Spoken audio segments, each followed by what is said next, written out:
In 1941, as America declared war on Nazi Germany, Coca-Cola faced a brutal decision: shut down its German operations or continue doing business under Hitler's regime. What would you do if your company's survival meant working with a dictatorship? While American soldiers fought the Nazis on the battlefield, Coca-Cola's German branch was thriving, led by executive Max Keith. It was a dangerous balancing act between patriotism and profit.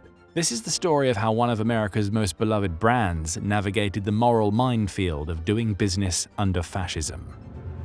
As the Nazi Party seized control of Germany in 1933, Coca-Cola was already experiencing impressive market growth in the country. What had started as modest sales of just 6,000 cases in 1929 had skyrocketed to over 100,000 cases by 1933, a growth that perfectly coincided with Hitler's ascension to power. Coca-Cola had to make a big decision: leave Germany, where the climate was growing hostile, or adapt to the new Nazi regime. For Coca-Cola's executives in Atlanta, the choice was clear. The Great Depression had devastated American markets, making the growing German consumer base too valuable to abandon.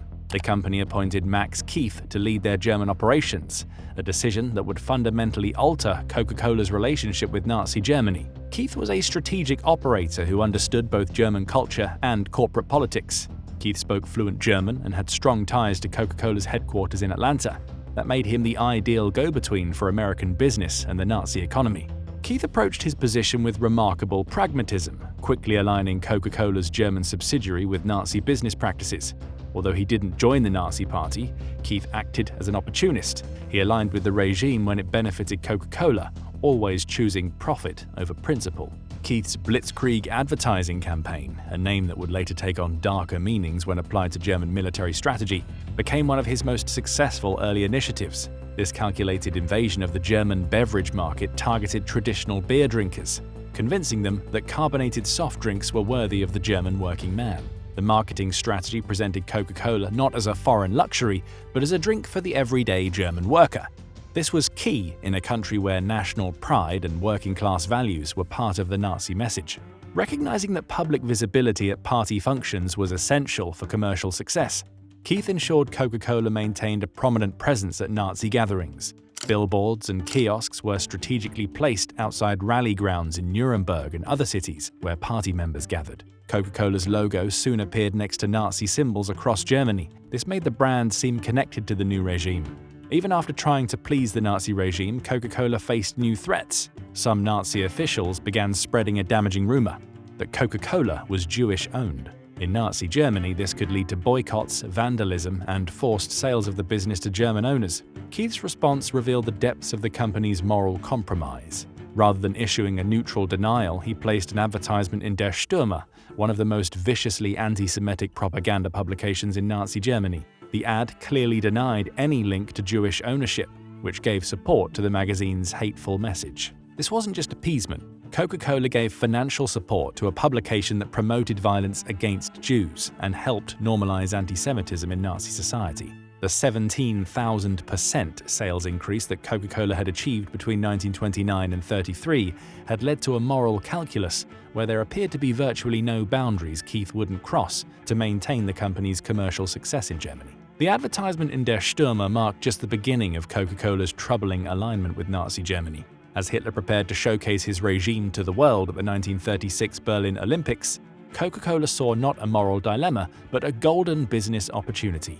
In the Olympic Village, Coca-Cola's red and white logo was displayed next to Nazi swastikas, visibly linking the American brand to Hitler's regime. This represented an active embrace of the most significant propaganda event the Nazi regime had orchestrated to date. The Olympics served as a strategic platform for Coca-Cola's German market penetration. Behind the image of friendly sportsmanship, Coca-Cola set up branded stands and handed out ads celebrating the Nazi-run event. These ads linked Coca-Cola to the Nazi regime and helped make Germany look more acceptable to the outside world. After the Olympics, Max Keith faced growing political and economic pressure. Hermann Göring's four-year plan to make Germany self-sufficient caused big problems for Coca-Cola's supply chain. At the same time, German health officials raised concerns about Coca-Cola's caffeine. They even considered banning it from stores. Keith responded by deepening Coca-Cola's alignment with Nazi leadership rather than maintaining distance or seeking American headquarters intervention.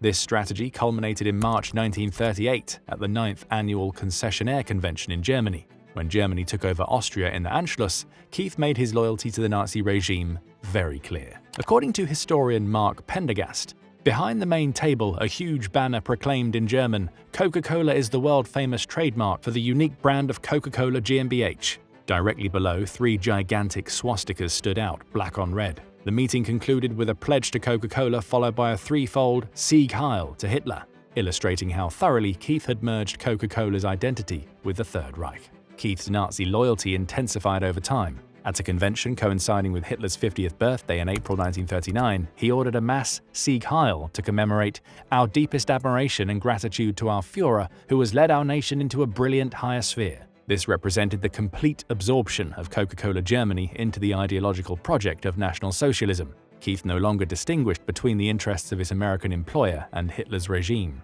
The rewards soon followed. As German tanks rolled across European borders, Coca-Cola's German operations expanded dramatically with each conquest. Keith received an appointment to the Office of Enemy Property, giving him authority over soft drink manufacturers across occupied Europe. This role gave him power to take over Coca-Cola operations in France, the Netherlands, and other occupied countries. Through military conquest, Keith built a carbonated empire. Keith took over plants and delivery systems that once belonged to independent Coca-Cola partners. Each German military victory became a business victory for Coca-Cola GmbH. As American troops fought the Nazis, Coca-Cola Germany was still growing, profiting from and supporting the Nazi war effort. This expansion transformed Coca-Cola from a foreign product into a fully integrated component of the Nazi economic system. The company that once worried about being labeled Jewish now operated with the full blessing of the Nazi state, having proven its loyalty through both public ideological commitment and practical business cooperation. December 1941 marked a pivotal moment for Coca-Cola's German operations. As Pearl Harbor thrust America into World War II, the declaration of war against Germany severed Max Keith's carefully constructed empire from its parent company. This wasn't just a business issue. For Coca-Cola Germany, it was life or death. Now that Germany and the US were at war, Coca-Cola Germany risked being seized as enemy property. It also lost access to its most vital ingredient, the secret 7X flavor from Atlanta that gave Coca-Cola its distinctive taste.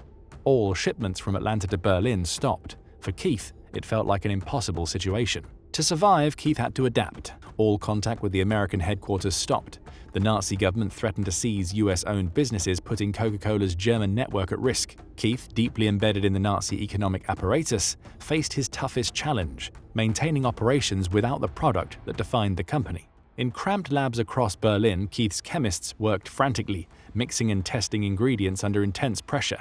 Their mission? Make a drink using only ingredients available in wartime Nazi Germany. They created the drink out of pure scarcity, what company documents later called the leftovers of leftovers.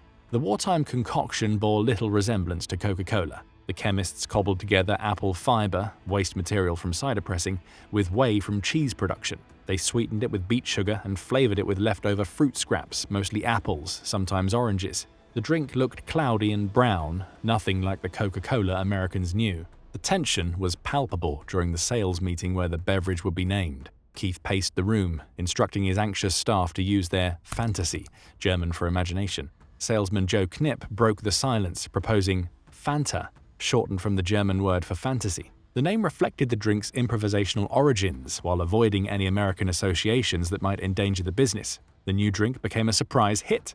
By 1943, Fanta sales reached approximately 3 million cases. People began using Fanta in their cooking, mostly to sweeten soups and stews.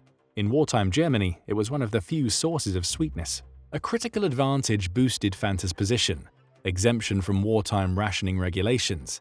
This gave Fanta a big advantage. It became a kitchen staple, while other drinks were rationed. What started as a makeshift drink had now become a market success thanks to its fit with Nazi economic goals. Meanwhile, in the production facilities, the ethical compromises deepened. While US soldiers died fighting the Nazis, Coca-Cola Germany thrived by working with Hitler's regime. Coca-Cola got access to wartime supplies, resources that could have gone to the German army. The most disturbing part, Keith's factories reportedly used slave labor, profiting from the Nazi forced labor system. The same Max Keith who had once led employees in a Sieg Heil for Hitler now presided over a business generating profits during Germany's darkest hours. Fanta showed corporate creativity. but also how deeply Coca-Cola was part of the Nazi economy, gaining from war, exploitation, and genocide. Fanta's legacy reaches beyond its origins. Born out of crisis, Fanta went on to become a billion-dollar global brand.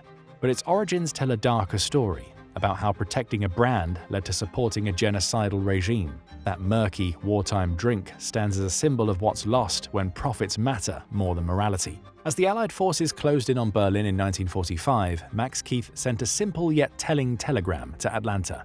Coca-Cola GmbH still functioning, send auditors. That 5-word message, sent from a bombed-out factory, showed where Keith's loyalty really was with Coca-Cola. Keith faced no consequences for his actions during the Third Reich. Instead, Coca-Cola executives rewarded him by appointing him head of Coca-Cola Europe in post-war reconstruction. They praised him for protecting Coca-Cola's assets. This raises serious questions.